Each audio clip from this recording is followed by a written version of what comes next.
வணக்கம். எல்லோரும் எப்படி இருக்கீங்க? நல்லா இருக்கீங்கன்னு நினைக்கிறேன். நானும் நல்லா இருக்கேன். இன்றைக்கி என்னென்னு பார்த்தீங்கன்னா, சிறுபருப்பு சாம்பார். நைட்டு டின்னருக்கான சிறுபருப்பு சாம்பாரும் இட்லியும் சும்மா சிம்பிளாக செய்கிறது எப்படின்னு பார்க்கலாம் வாங்க. ஏன்னா மார்னிங்கில் என்னால் வீடியோ எடுக்க முடியாது. காலையில் 8:30க்கெலாம் நான் கிளம்பிடணும். அதனால் என்னால் மார்னிங்கில் எடுக்க முடியாது. சண்டே டைமில் வேணால் ட்ரை பண்ணுவேன். சண்டே டைம்லேயும் லேட்டாக எழுந்திரிக்கிறனால கிளாஸ் வேறு போகிறேன், பியூட்டிஷியன் கிளாஸ் வேறு. அதனால் என்னால் அதையும் எடுக்க முடியாது. எப்பயாவது எனக்கு நைட்டில் மட்டும் தான் டைம் இருக்கும். அதனால் நைட்டில் உங்களுக்காக வீடியோ எடுத்திருக்கேன். பார்த்துருப்பீங்கன்னு நினைக்கிறேன். பருப்பு நாங்கள் 3 பேர் சாப்பிட்றதுனால 100 பருப்பு போடுவோம்.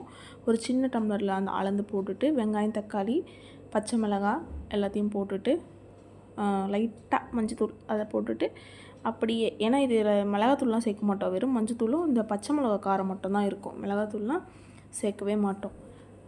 இதில் என்ன நான் சொல்கிறேனோ, என்ன உங்களுக்கு காட்டுறேனோ அதுதான் ரியலாகவே இருக்கும். கேமரா ஆஃப் பண்ணிவிட்டு அதுக்கு பிறகு வேறு எதனா பின்னாடி போடுவோம் அப்படிலாம் கிடையாது. இதில் இருக்கிறத நீங்கள் எங்களுக்காக ட்ரை பண்ணி பாருங்கள். எப்படி உங்களுக்கு பிடிச்சதுக்கா பிடிக்கலையான்னு. ஏன்னா எனக்கு ரொம்ப பிடிக்கும். எங்கள் அம்மா செய்கிறது எல்லாமே எனக்கு பிடிக்கும்.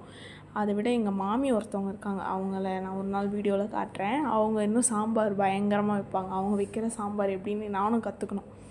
அதனால் அவங்க போடுற சாம்பாரை நம்ம ஒரு நாள் நானும் வீடியோ எடுத்து போடுறேன். இது என்னென்னு பார்த்திங்கன்னா, இட்லி ஊற்ற போகிறோம். நைட்டுக்கு இட்லியும் இந்த சாம்பாரும் சாப்பிட்லான்னு முடிவு பண்ணியாச்சு.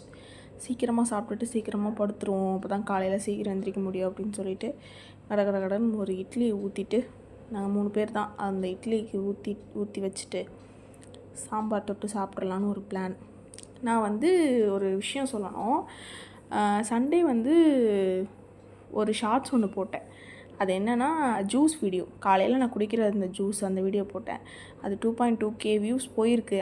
அந்த 2.2K வியூஸ் பார்த்தது ஒரு சப்ஸ்கிரைப் பண்ணியிருந்தீங்கன்னா எனக்கு இன்னும் ஒரு சந்தோஷமாக இருந்திருக்கும். அதை மட்டும் பண்ணலை. யாரும் சப்ஸ்கிரைபும் பண்ணல, லைக்கும் போடலை. ஆனால் பார்த்துருக்கீங்க, 2.2K வியூஸ் போயிருக்கு. ஆனால் யாரும் சப்ஸ்கிரைப் பண்ணலையே. அந்த தடவையிலேருந்து கொஞ்சம் மறக்காமல் எனக்காக என்ன பண்ணுங்கள், அப்படியே சப்ஸ்கிரைப் மட்டும் பண்ணிவிட்டு ஒரு லைக்கை மட்டும் போட்டுருங்க. அவ்வளோதான். சரி வாங்க, இந்த வீடியோ என்ன ஆச்சுன்னு பார்ப்போம். இது என்னென்னா, சாம்பார் ரெடி ஆகிடுச்சு. ஒரு 3 விசில் தான் விட்டோம்னு நினைக்கிறேன். 3 விசில் வச்சோம். வச்சுட்டு இறக்கியாச்சு. கொஞ்சம் பருப்பு லைட்டாக வெந்திருக்கு. ஆனால் என்ன கடைஞ்சால் தானே அந்த இது வரும்.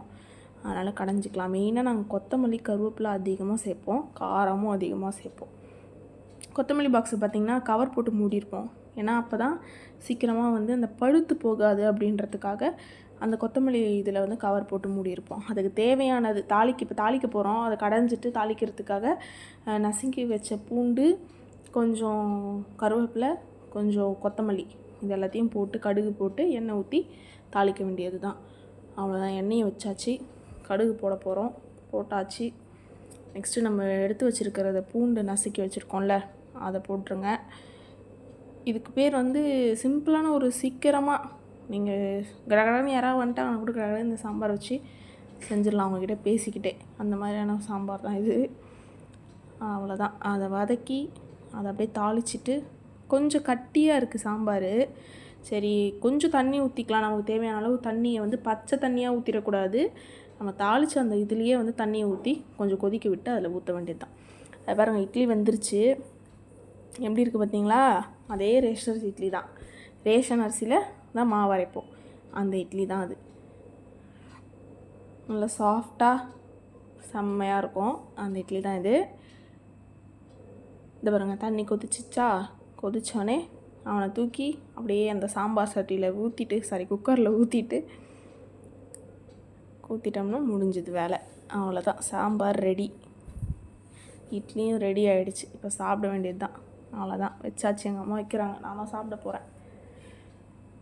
3 இட்லி, ஒரு சாம்பார். அவ்வளோதான், எங்களோட நைட் டின்னர் முடிஞ்சிருச்சு. இட்லி எவ்வளோ சாஃப்டாக இருக்குன்னு பாருங்கள்.